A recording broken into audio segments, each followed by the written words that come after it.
Bus ಎಲ್ಲರಿಗೂ ನಮಸ್ಕಾರ. Welcome back to Sagar stories. 2027 ODI world cup ಇಂದ ಬಂದಿರುವಂತ ಕನ್ಫರ್ಮೇಶನ್ ಇದು. ICC ಅವರು ನನಗೆ ಕನ್ಫರ್ಮ್ ಮಾಡಿದ್ರು. ಲೋಗೋ ಯಾವ ತರ ಕಾಣಿಸಿದೆ 2027 ವರ್ಲ್ಡ್ ಕಪ್ ಇವಾಗ ಈಚೆಗಡೆ ರಿವೀಲ್ ಆಗಿದೆ. ವರ್ಲ್ಡ್ ಕಪ್ ಗುಂಗಿಗೆ ಎಲ್ಲ ಇವಾಗ ಚಾಲ್ತಿಗೆ ಬಂದ್ಬಿಟ್ಟಿರ್ತಾರೆ.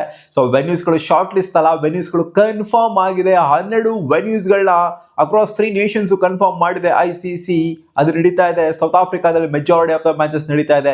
8 ವೆನ್ಯೂಸ್ಗಳನ್ನ ಅಲ್ಲಿ ಕನ್ಫರ್ಮ್ ಮಾಡ್ತು ಅಂದ್ರೆ 3 ವೆನ್ಯೂಸ್ನ ಜಿಂಬಾಬ್ವೆಲಿ ಕನ್ಫರ್ಮ್ ಮಾಡಿರೋದು ಅಂಡ್ 1 ವೆನ್ಯೂ ನಮೀಬಿಯಾದಲ್ಲಿ ಆಗ್ತಿದೆ. ಸೊ 8:3:1 ರೇಷಿಯೋ ಅಲ್ಲಿ 3 ನೇಷನ್ ಅಲ್ಲಿ ಆಗ್ತಾ ಇರುವಂತ ಒಂದು tournament south Africa, Zimbabwe and Namibia 2027 ಅಂತ ಲೋಗೋ ನೋಡ್ತಾ ಇರ್ಬೋದು ಯಾವ ತರ ಕಾಣಿಸ್ತಾ ಇದೆ ಅಂತ. ಒಂಥರ ಮೈನ್ ವರ್ಲ್ಡ್ ಕಪ್ ಅನ್ನೋದ್ರಲ್ಲಿ ಏನು ಚೇಂಜ್ ಆಗಿಲ್ಲ. ICC ಕೆಳಗಡೆ ಸುತ್ತ ಕಲರ್ ಜಾತ್ರೆ ಮಾಡಿದ್ದಾರೆ. ಸ್ವಲ್ಪ ರೆಡ್, ಬ್ಲೂ, ಅಂದರೆ ಆರೆಂಜು ಅದು ಇದು ಎಲ್ಲ ಹಾಕಿದ್ದಾರೆ. ಸೊ ಸ್ವಲ್ಪ ಕಲರ್ಫುಲ್ ಆಗಿದೆ ಲೋಗೋ. ಸೊ ಎಲ್ಲ ಸಲ ಕಲರ್ಫುಲ್ ಆಗಿರ್ತಿರಲಿಲ್ಲ, ಸುಮ್ಮನೆ ಸುಮಾರಾಗಿರ್ತೈತಿ. ಈ ಸಲ ಕಲರ್ಫುಲ್ ಮಾಡ್ಬಿಟ್ಟಿದ್ರೆ ಲೋಗೋನ. ಸೊ ಪರವಾಗಿಲ್ಲ, ಚೆನ್ನಾಗಿದೆ ಆ ಲೋಗೋ ಕೂಡ. ಏನಂತ ಹೆವಿ ಡ್ರಾಸ್ಟಿಕ್ ಚೇಂಜ್ನ ತೊಗೊಂಬಂದಿಲ್ಲ. ಲೋಗೋದೇನೋ ಚಿಂದಿ ಮಾಡ್ಬಿಡಿದ್ರೆ, ಸೈಕ್ ಮಾಡ್ಬಿಡಿದ್ರೆ ಲೋಗೋನ ಒಂಥರ ವಿಭಿನ್ನವಾಗಿ ಮಾಡಿದ್ರೆ ಅಂತೆಲ್ಲ ನಾರ್ಮಲ್ ಆಗೇನೆ ಇದೆ ಈ T20 ವರ್ಲ್ಡ್ ಕಪ್ನ ಲೋಗೋ. ಸೊ ವಿಚಿತ್ರವಾಗೇನಿಲ್ಲ. ಸೊ ವೆನ್ಯೂಸ್ ಅಂತ ಬಂದಾಗ ಸೌತ್ ಆಫ್ರಿಕಾದಲ್ಲಿ ಕನ್ಫರ್ಮ್ ಆಗಿದ್ದು. ಇನ್ನೊಂದು ಜೋನ್ಸ್ಬರ್ಗಲ್ಲಿ ಆಗಲೇಬೇಕು ಮ್ಯಾಚು. ಅದು ವಾಂಡರರ್ಸ್ ಸ್ಟೇಡಿಯಂ ಅಲ್ಲಿ ನಡೀತದೆ. ಆಮೇಲೆ ಸೆಂಚುರಿಯನ್ ಅಲ್ಲಿ ಆಗಲೇಬೇಕು ಮ್ಯಾಚು. ಸೊ ಇವೆಲ್ಲ ಮೈನ್ ವೆನ್ಯೂಸ್ಗಳು. ನ್ಯೂಲ್ಯಾಂಡ್ಸ್ನ ಕೇಪ್ ಟೌನ್ ಆಗಿರ್ಬೋದು, ಇವೆಲ್ಲ ಮೈನ್ ವೆನ್ಯೂಸ್ಗಳು. ಅಲ್ಲೂ ಕೂಡ ಆಗ್ತಾ ಇದೆ. And Kingsmead cricket ground ಡುಬಾನಲ್ಲಿ ನಡೀತಾ ಇದೆ.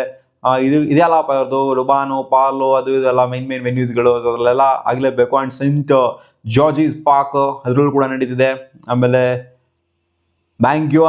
ಮ್ಯಾಂಗ್ವಾಂಗ್ ಓವಾಲ್ ಇಲ್ಲೂ ಕೂಡ ನಡೀತಾ ಇದೆ. ಬೋಲ್ಯಾಂಡ್ ಪಾರ್ಕ್ ಪಾಲಲ್ಲೂ ಕೂಡ ನಡೀತಾ ಇದೆ. ಬಫೆಲೋ ಪಾರ್ಕ್ ಅನ್ನೋದ್ರಲ್ಲೂ ಕೂಡ ನಡೀತಿದೆ. ಸೌತ್ ಆಫ್ರಿಕಾದಲ್ಲಿ 8 ವೆನ್ಯೂಸ್ ಆಯಿತು ಅಂದ್ರೆ ಜಿಂಬಾಬ್ವೆದಲ್ಲಿ ಹರಾರೆ ಸ್ಪೋರ್ಟ್ಸ್ ಕ್ಲಬ್ ರೀಸೆಂಟ್ ಆಗಿ ಆಡ್ತಲ್ಲಪ್ಪ ಇಂಡಿಯಾ 3 ಮ್ಯಾಚ್ನ T20 ಸೀರೀಸ್. ಸೊ ಅದೇ ವೆನ್ಯೂಲಿ ಆಗ್ತಾ ಇದೆ. Majority of the matches Zimbabwe ಅಂತ ಬಂದಾಗ ಕಮ್ಮಿ ಮ್ಯಾಚಸ್ ಇರುತ್ತೆ, ಬಟ್ ಮೈನ್ ಮ್ಯಾಚಸ್ಗಳೆಲ್ಲ ಅಲ್ಲೇ ಇರುತ್ತೆ ಅಂತ ಕಾಣಿಸುತ್ತೆ.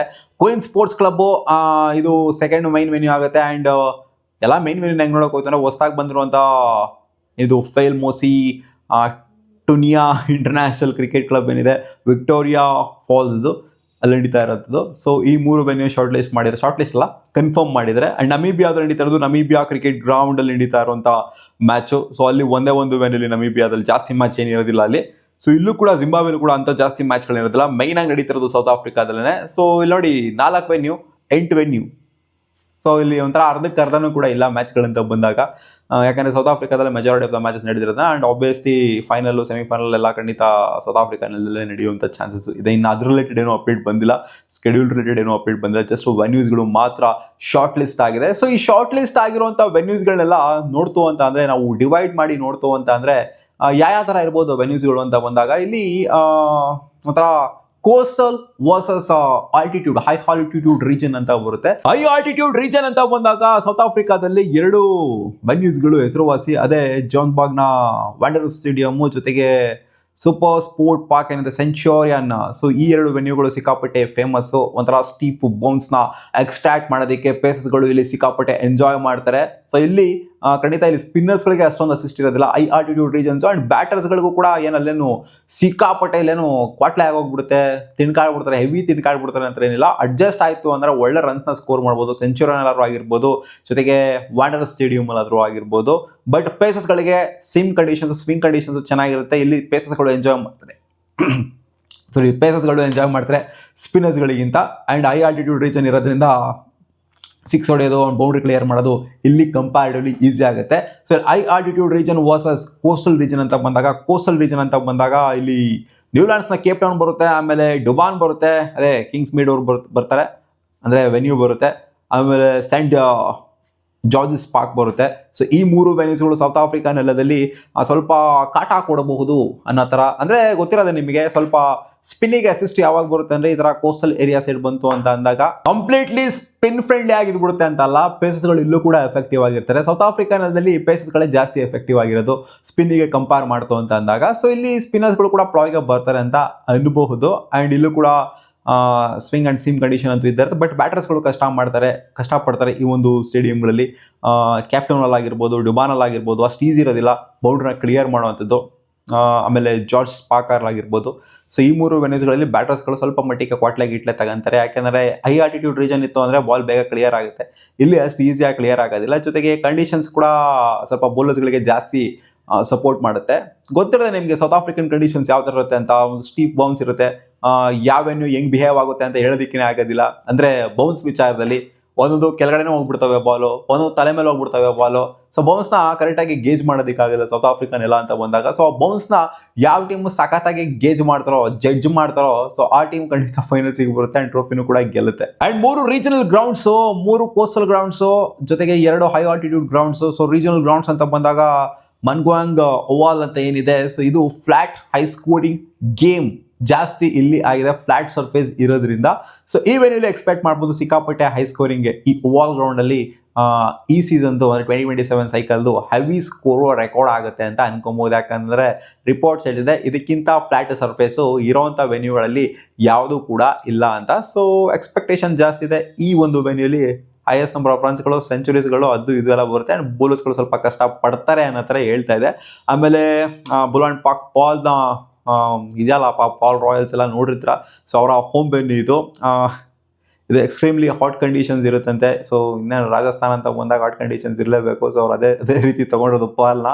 So hot conditions, humid conditions ಇರುತ್ತೆ. ಸೊ ಇಲ್ಲಿ ಸಿಕ್ಕಾಪಟ್ಟೆ ಕಷ್ಟ ಆಗಬಹುದು. ಇಲ್ಲಿ ಸ್ಲೋ ಬೌಲಿಂಗು ಕಟರ್ಸ್ಗಳನ್ನ ಹಾಕ್ತು ಅಂದರೆ ಸಿಕ್ಕಾಪಟ್ಟೆ ಎಫೆಕ್ಟಿವ್ ಆಗಿರ್ತಾರೆ ಬೌಲರ್ಸ್ಗಳು. ಸ್ವಿಂಗು ಸೀಮು ಸಿಗಲಿಲ್ಲ ಅಂದ್ರೂ ಕೂಡ ಸೊ ಈ ಥರ ಸ್ಲೋವರ್ ಒನ್ಸ್ಗಳು ಜೊತೆಗೆ ಕಟರ್ಸ್ಗಳನ್ನ ಹಾಕ್ತು ಅಂತಂದರೆ ಎಫೆಕ್ಟಿವ್ನೆಸ್ ಜಾಸ್ತಿ ಇರುತ್ತೆ. ಈ ವೆನ್ಯೂಲಿ ಅಷ್ಟು ಸ್ಕೋರ್ ಮಾಡೋದಕ್ಕೆ ಈಸಿ ಇಲ್ಲ ಅನ್ನೋ ಥರ ಬರ್ತಾ ಇದೆ ಪಾಲಲ್ಲೂ ಕೂಡ. ಆಮೇಲೆ ಬಫಲೋ ಪಾರ್ಕ್ ಏನಿದೆ ಇದು ಸ್ಲೋ ಕೋಸ್ಟಲ್ ಪಿಚ್ ಇದನ್ನು ಕೂಡ. So requires variation, cross sim deliveries and patience accumulation. Batting ಆಡಬೇಕು ಅಂತಂದರೆ, ಬ್ಯಾಟಿಂಗ್ ಕಂಫರ್ಟಬಲ್ ಆಗಿ ಆಡಬೇಕು ಅಂದರೆ ಸ್ವಲ್ಪ ಹೊತ್ತು ನಿಂತ್ಕೊಂಡು ಆಡಬೇಕು. ಸೊ ಬಫಲೋ ಪಾರ್ಕಲ್ಲಿ ಇಲ್ಲ ಅಂದರೆ ರನ್ಸು ಬರೋದಿಲ್ಲ. ODI ಕ್ರಿಕೆಟ್ ಹೆಂಗೆ ಅಲ್ವಾ, ಸ್ವಲ್ಪ ಹೊತ್ತು ನಿಂತ್ಕೊಂಡು ಆಡಬೇಕು. ಒಂದು 10 ಓವರ್ ನೋಡ್ಕೊಂಡೇ ಆಡಬೇಕು. ಫಸ್ಟ್ 10 ಓವರ್ ಯಾವುದೇ ಬ್ಯಾಟ್ರ್ ಬಂದರೂ ಕೂಡ ನೋಡ್ಕೊಂಡೇ ಆಡಬೇಕು. 5-10 ಓವರ್ ನೋಡ್ಕೊಂಡೇ ಆಡಬೇಕು, ಆಮೇಲೆ ಅವ್ರು ಸ್ಕೋರ್ ಮಾಡೋಕ್ಕಾಗೋದು.